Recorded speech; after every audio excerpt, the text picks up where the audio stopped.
Hey everyone, Kevin from mechanicalvantage.com. I can't thank you guys enough for the emails that you've been sending me about ideas that you want to see in future videos. You have no idea how much that helps me to come up with things that I want to show you. So if you have more ideas, please keep them coming. You can email them to info@mechanicalvantage.com, and I'll put that email address down in the description below as well. So one of the questions that was a pretty common theme this last round was, what is a stock contour and what can they be used for? So I thought I'd use a couple different parts here to show you what stock contours are and how you can use them to help you with some of the things that you program.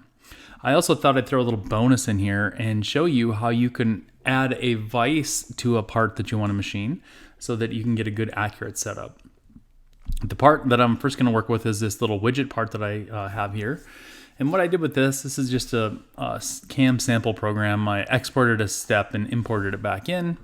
And then I converted that body to a component. Now, I did that because in order to add joints between things, the thing on the screen can't be a body, it has to be a component. And so that's what we have. However, when you make something a component, you can just take that component and move it around as you wish. And I don't want this component to move, so there's a couple ways I can handle that. Now notice that I moved this, so my capture position or revert came on. And what I want to do is, I don't want to capture that position, I want to put it back to where it was supposed to be. So I'm going to use the revert button to locate it where its original location was. So the two things I can do now is I can ground this part, or I could do an as-built joint to kind of fix it. If I want to ground it, I can just right-click on it and choose ground. A stick pin appears, and now I can't move the part around anymore.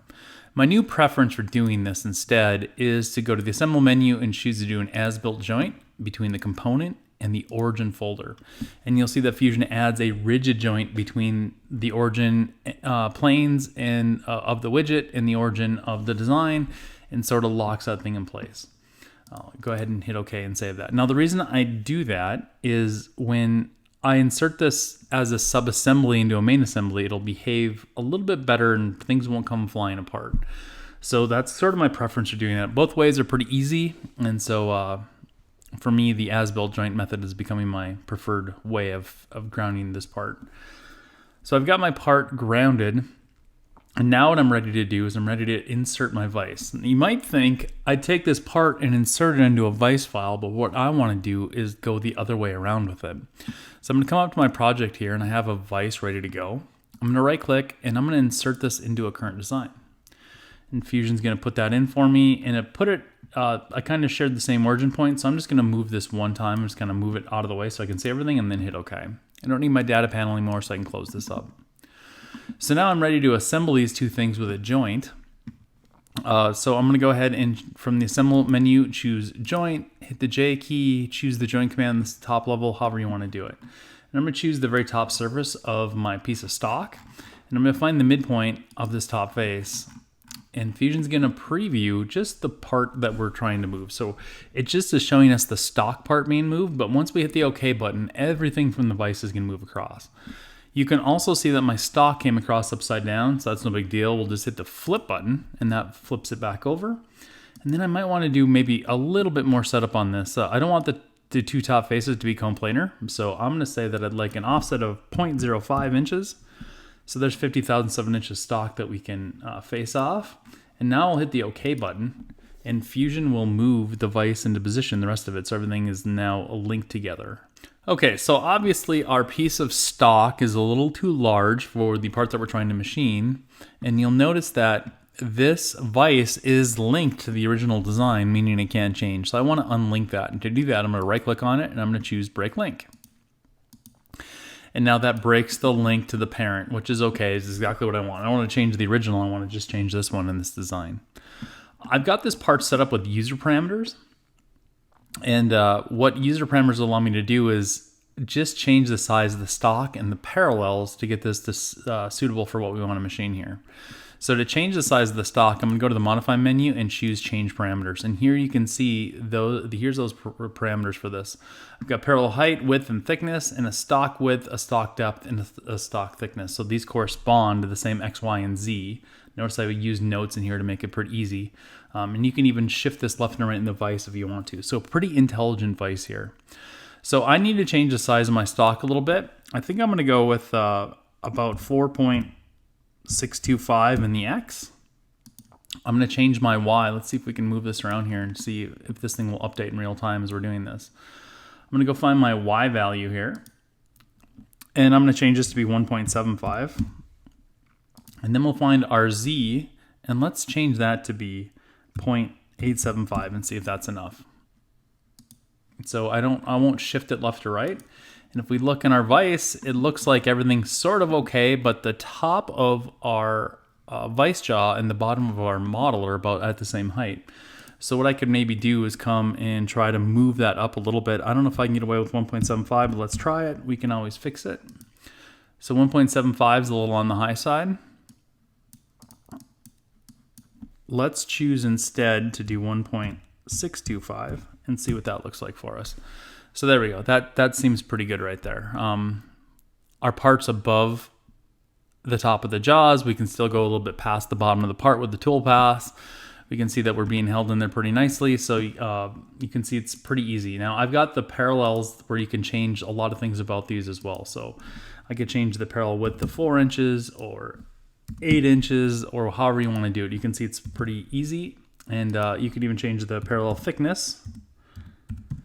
You can change it right now to anything you want. I would love it if we could put in predefined values in these fields that would be drop-down values, but we're not quite there in Fusion yet. So it's possible to create a set of parallels that you can buy, but this method of doing this is pretty easy to go about doing, making this work out. If you guys want any help with actually creating your vices in your machine table and duplicating your environment, I'd love to help you out. Please give me an email to info@mechanicaladvantage.com and we can talk about getting a process set up for doing that. So I'm going to go ahead and hit OK.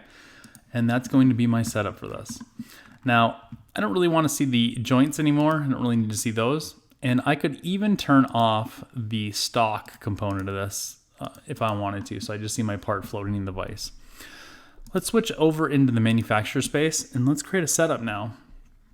So I'm going to go ahead and choose the setup button just as I normally would. I want to say what my model is, which is going to be that component. And then I want to do on the stock tab, instead of a fixed or relative size box, I'm going to choose from a solid. It wants to know what my solid is. So I'm just going to expand out my model here, find my little vise, and click on the bodies folder underneath the stock. And there you can see that now our stock and the body that we created in that design are the same thing. Okay, we're ready to start adding some tool paths. So as usual, the first thing I want to do with this part is I'm going to go ahead and face it. So I'm going to do a 2D and a face. We'll go and select the tool we want to cut with, which is going to be our 2-inch face mill. Geometry is good. Again, here's the thing that we wanted to talk about in this video is the stock contours. Right now, Fusion's asking what stock contour do we want to use. It's using nothing, which means use the stock as it was defined. So that yellow box you see on the screen is the stock contour. I could click on the part and do something like this, although I would get the wrong stock contour. Now what we're telling Fusion is there's only stock inside that yellow area, and that's all you have to worry about machining Fusion. So instead I'm going to uncheck that so I can machine the whole thing. On my passes tab, I might do a little bit of a stock offset, which just takes the stock that we defined and makes that offset a little bit larger. So we just told it to be a 1/4 inch longer and a 1/4 inch wider. And I have all my preferences set, so I'm just going to go ahead and hit OK. And now we've got the part faced off. Okay, so I've done another video on this talking about what you click on matters. And in this video, I'm going to show you how we can use the stock contours to do that in an alternate way. So I want to do a 2D adaptive clearing. And I'm going to go and grab a tool. And the tool I'm going to use is going to be a 1/4 inch tool out of this tutorial library. So tool number 4 here. And I'm going to go to my geometry tab. When I hover, let's just use this little face right here for now. When I hover over this face, I could click on this face. And when I do so, I might not get the result that I want. I'm going to run with the defaults for the rest of this. And I'm just going to hit OK. By definition, what adaptive clearing does is it monitors the tool engagement angle to make sure that the tool never over-engages more than whatever % of step over that you defined, or optimal load as it's defined. So let's do a simulation on this quick to see what we have. So I'm going to go ahead and simulate this. I'm going to hit play and then skip to the next operation. what we see right away is that tool is on that very first move. Let's see if we can rewind this. On the very first move, the tool just jams right into the part. Of course, it turns red, letting us know that we've got a collision, and we're taking way more than, in fact, we're taking 100% of the tool diameter there, which is the opposite of what adaptive clearing wants to do. So obviously, what I selected on wasn't the right way to do that. In a previous video, what I showed you is that you can go to the geometry tab, and instead of clicking on that face, if you click on that edge, you can see the blue preview expands out to the edge, and we get what we want. What I want to show you in this video is that the alternate way you could do that is to turn on the stock contours box. And now when I hit OK, it makes the toolpath go way outside the bounds no matter what. So if we were to simulate this again, maybe I'll slow this down a little bit, and let's go to the next operation. Now you see the tool starting on the outside and taking that 20% step over just as I wanted it to. So there's a method. Now, while I think it's a lot easier just to click on the edge and make sure you do an open contour like that, you can use a stock contour that way as well. And that will even work if I were to come in here and select just those floor faces. Now, if I hit OK, you'll see that it helixes in just like I'd like it to do. If I edit that, and if I turn that stock contour off and we hit OK, we'll see that in the center pockets, the tool just plunges down because it thinks that there's no material where these little bosses are, and it just dives right in there. So that's one way you could go ahead and use a stock contour to your advantage. Again, I think it's easier to specify an open edge like that, but checking the stock contour box will work. Basically, when you check the stock contour box, you're telling Fusion where the stock is that it needs to go in machine, and it won't go outside of where that stock is to go machine other things. So let's go take a look at another example of a part. Pretty simple example, but I think you'll see the benefits of this. I'm in the model tab now. I'm going to go to manufacture, and I'd like to create a setup. This time I'm not going to put a vise in here.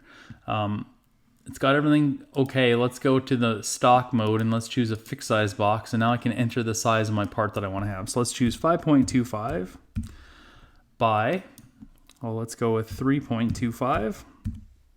And let's do a Z of 1.75. Now, one thing I do is I set my round to nearest to 0, and then I right click on that and make the default, so that when I go to create my setup and let's say I choose something like a fixed size box, the numbers that Fusion originally shows me on the screen is the exact size of the part that I'm trying to machine. So it makes it easy to try to determine what piece of stock I want to start from. I want to make sure that I just have a little bit of stock above my part. So on the Z height, instead of center, I'm going to choose offset from top, and we'll do that same about 50 thousandths of an inch. And we'll hit OK. Now we're ready to start machining. So I'm going to do a 2D face, and let's go select a tool. I'm going to grab it out of this other part just because I already have it set up. We'll go over to the passes. Maybe I'll add a little bit of a stock offset, like maybe 1/8 of an inch. There we go. Our facing operation is done. I'm going to do a 2D adaptive. I'm going to steal a tool out of the other part again, 1/4 inch flat. Actually, I can go with a lot bigger tool on this. Let's go grab a 1/2 inch flat. Let's grab the geometry.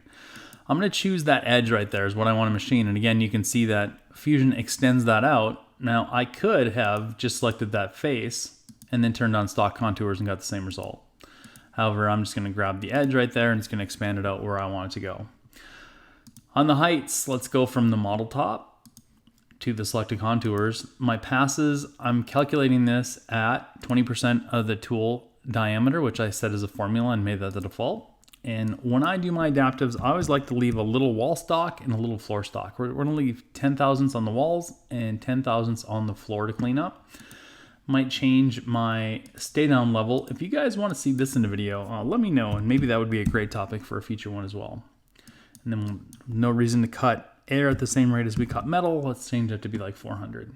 And we'll hit OK. And we'll get a tool path that goes and roughs out the outside of our part. So nothing surprising here. Now, one of the easy ways to get rid of this last 10 thousandths of an inch on the floor would be to go and use a 3D horizontal operation. I'm choose a horizontal with the same tool. The geometry, I'm not going to select anything. In the heights, I want to say from the model top, but I don't want the model top to be included because it's already been phased. So I'm saying minus 0.001, so it looks 1 thousandth of an inch below the top of the part. And in the passes, I want to do a 2D contour and moves around here. So I'm going to turn on stock to leave, and I'm going to say radial of what I left in the adaptive and axial of 0. And I'm going to hit OK. And what we're going to see is a pretty automatic and fast toolpath for the programmer, but it's not going to leave us great tool marks on the part. You can see it's kind of random and ugly, and so it's fast and it does what it needs to do. But if you want your part to look a little nicer, maybe there's a different way we can do this. And the good news is we can use a stock contour trick to help us out.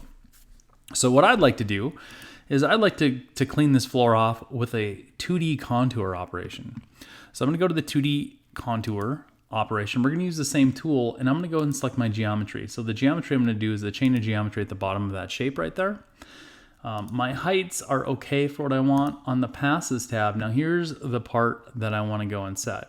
I'm going to turn on roughing passes. It's giving me a maximum step over of a formula here. I don't know what the expression is. So it's doing a formula here to figure that out. It's coming up with 0.475. And now I need to figure out how many step overs do I need so I can machine this entire floor clean. And the good news is that there's a pretty easy way to do this. So what I'm pretty sure is it wouldn't take 15 step overs of almost a half of an inch to machine that entire floor clean. I also want to do one finishing pass on this. So I'm going to go to my step over value here, and I'm going to set that to what I left again for that 2D adaptive operation that I use. And I'll go ahead and hit OK. And what we'll see is a pretty inefficient toolpath. It's going way outside the bounds of our part. So obviously 15 step overs was way more than I needed. Good news is we can use stock contours as our friend here to really help us out. So I'm going to edit the stock contour, and I'm going to go to the geometry tab, and I want to turn on stock contours. And I can either specify the stock, or in this case, I could actually specify the outside bounds of our part. And I'm going to hit OK. And what Fusion's going to do is it's going to take that really inefficient toolpath, and it's going to trim it so that the toolpath is only cutting when it's inside of the stock. It trimmed out all that extra stuff. So even though I told it to go and do 15 toolpaths, it's only doing the amount it needs until it gets outside the bounds of the stock. So this is going to give us a much better aesthetic look to the part than what the horizontal toolpath is going to leave for us. So there's another way you can use stock contours to help you out with certain operations. This one is one that I use a lot of, especially when I care about the aesthetics of what my finish is going to look like. I was able to do my 2D contour cleanup pass around the outside of that boss, so I got a nice clean outside wall, and I got rid of the 10,000 of an inch of material that I left in the top floor of this part. So hopefully that helps to explain stock contours a little bit. If you have any questions on that, or something I didn't cover, or something you understand, please let me know. And as always, if you have any ideas for future videos, I would love to hear them. So hope everybody has a great weekend, and thanks for watching.